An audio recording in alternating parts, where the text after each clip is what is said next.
வெள்ள அனர்த்தம் நீர்ப்பாச திணைக்களத்தால் இந்த வெள்ள அனர்த்தம் தொடர்பான வெளியிடப்பட்ட அறிக்கை வந்து பார்த்தீங்கன்னு சொன்னால் நேற்று ஃபுல்லாக சனமோடுபட்டு தெரியுது. குறிப்பிட்ட சில மாவட்டங்களை குறிப்பிட்டு வெள்ள அனர்த்தம் தொடர்பான அறிவித்தலை வந்து சிங்கள மொழியிலும் ஆங்கிலத்திலும் வெளியிட்டிருந்தார்கள்.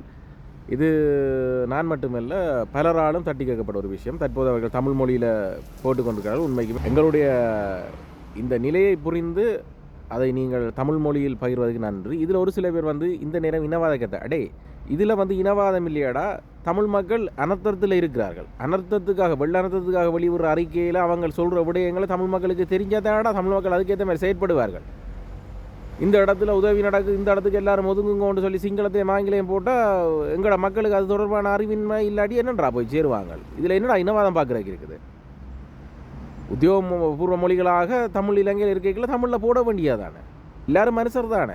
இதில் வந்து இனவாதம் ஒன்றும் ஒன்று இல்லை. இந்த டைமில் இடர் முகாமைத்துவமோ இல்லை இந்த வெள்ளப்பெருக்கு அனர்த்தம் தொடர்பான முன்னெச்சரிக்கைகள் வந்து அது எந்த நாடாக இருந்தாலும் அங்கு வாழ்கின்ற மக்களுக்கு புரிகிற வகையில் தான் போடணும். ஆங்கிலம் எங்களுக்கு தேவைப்படுற ஒரு மொழி இல்லை, அது தேவையான நேரத்தில் பயன்படுத்தப்படுற ஒரு மொழி. அது நிறைய பேர் கேட்டதுக்கு நாங்கள் தற்போது போடுற பதிவுகள் எல்லாமே வந்து தமிழில் வருது. மிகவும் சந்தோஷமான விஷயம்.